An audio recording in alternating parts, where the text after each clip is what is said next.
வணக்கம் நேர்களே, இன்னைக்கு நம்ம யாரை பார்க்க போறோம்னா ஷூட்டிங் ஸ்டார் மிஸ்டர் லோகேஷை பார்க்க போறோம். அவரை பத்தி கொஞ்சம் தெரிஞ்சுக்க மூஞ்சி கொஞ்சம் பாருங்க. வணக்கம் சார். நீ ஃபர்ஸ்ட் நீங்க பண்ண படம் எது? மெர்சல். இந்த படம் நான் ஓடிச்சா? இல்லங்க, அதெல்லாம் ஒண்ணும் ஓடல. எந்த காரணமாக ஓடல நீங்க எதிர்பார்க்குறீங்க? அதுல வந்து ரொம்ப எஃபர்ட் போடலன்னு தான் அதிகமா நாங்க சொல்லணும். சும்மா ஒரு என்டர்டைன்மெண்ட், ஜாலி, காமெடி அதை வச்சு தான் நாங்க எடுக்கலாம்னு சொல்லிட்டு ஃபர்ஸ்ட் பிளான் பண்ணோம். அந்த வீடியோ வந்து ஃபர்ஸ்ட் நீங்க எதுல விட்டீங்க? வாட்ஸ்அப்ல தான் எல்லாருக்கும் ஷேர் பண்ணோம். அப்படியே ஷேர் பண்ணும்போது யூடியூப்ல நீங்க ஃபர்ஸ்ட் அந்த வீடியோ போஸ்ட் பண்ணும்போது உங்களுக்கு எப்படி இருந்துச்சு? கொஞ்சம் எக்ஸைட்மெண்டா தான் இருந்துச்சு. சொல்லிக்கிற மாதிரி இல்லைனாலும் ஓரளவுக்கு நல்ல கமெண்ட்ஸ் தான் வந்துச்சு எங்களுக்கு. மற்றபடி கலாய் எல்லாம் நிறைய வாங்கியிருக்கேன் நானும். மனசை கல்லாக்கிட்டு அடுத்த வீடியோ அப்படியே அப்படியே பண்றேன். புரியுது. எல்லா ஃப்ரெண்ட்ஸ் கொடுத்து உட்காந்து தான் ஒருத்தரும் கலாச்சாரம் வச்சு அடுத்தபடி டெவலப் ஆயிருக்கீங்கன்னு சொல்றீங்க டேரக்டா. சரி, ஓகே, நீங்க சொல்ற மாதிரி இருக்கலாம். நீங்க அடுத்தபடி என்ன பண்ண போறீங்க? என்ன படம் பண்ணலாம்னு இருக்கீங்க? ஒரு சில படம் கமிட்மெண்ட்ஸ் எல்லாம் இருக்கு. என்னோட வளர்ச்சி படிக்கு என்னோட நண்பனும் ஒரு காரணம் தான்.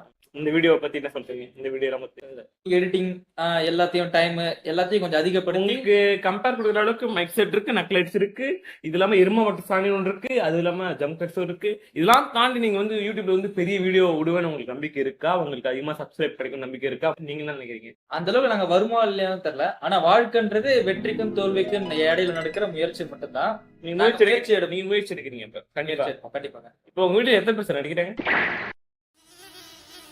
இல்ல கட் பண்ணி இல்ல நாடி நேரில் பாத்துட்டு இருக்காங்க. எங்களுக்கு பதில் சொல்லுங்க, நீங்க மக்களுக்கு பதில் சொல்லுங்க.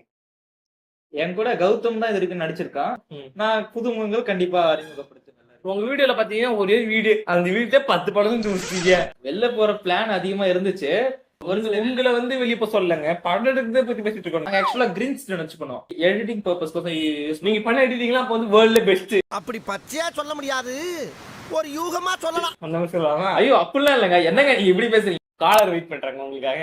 அவங்க கிட்ட நீங்க பர்சனலா சில கேள்விகள் கேட்கலாம். கம்ப்யூட்டர் ஜி, கரெக்ட் தி கால். ஐயா சொல்லுங்க, லோகேஷ் உங்களோட மிகப்பெரிய ஃபேன் நானு. சொல்லுங்க. வணக்கம். Thank you. நீங்க வந்து நிறைய படம் பண்றீங்க, விஜய் படத்தை பார்த்து அப்படியே காப்பி அடிக்கிறீங்க. நீ யார் இந்த வேலைக்குல வர சொன்னா முதல்ல சொல்லுங்க. நீ கழுவி ஊத்த நான் சிரிச்சிட்டு இருக்கல, இதுதான் அந்த அர்த்தம். விஜய் கலாய்க்கிறதும் அஜித் கலாய்க்கிறதும் வேலை இல்ல, மக்களுக்கு ஒரு நல்ல கருத்தை சொல்லணும், அதுதான் உங்க வேலை. புரியுதா? சரி, ஓகே. இப்ப காலர் பேசினபடி பாத்தீங்கன்னா ஷூட்டிங் ஸ்டார் லோகேஷ் வந்து நிறைய விஷயங்களை பகிர்ந்துட்டாரு. நெக்ஸ்ட் காலர் வெயிட் பண்றாங்க, நீங்க கொஞ்சம் அவங்ககிட்ட பேசுறாங்க. நல்லா இருக்கும்.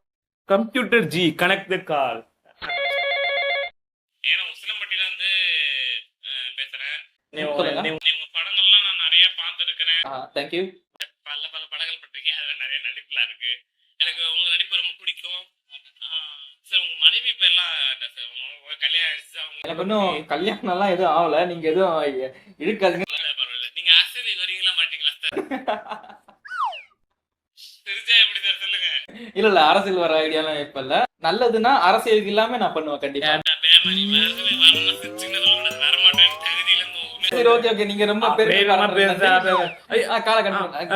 இப்ப பாத்தீங்கன்னா நிறைய பேர் கேட்டாங்க அரசியலுக்கு வரீங்க. நான் அந்த கேள்வி கேட்கிறேன், அரசியலுக்கு வரீங்களா மாட்டீங்களா?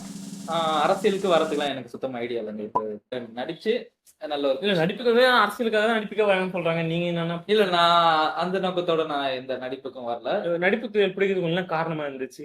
நடிப்பு துறை பிடிக்கிறதுக்கு எனக்கு விஜய். ரொம்ப நன்றி. எங்களோட பேட்டிக்கு நேரத்தை ஒதுக்கும்போது ரொம்ப நன்றி. நன்றி.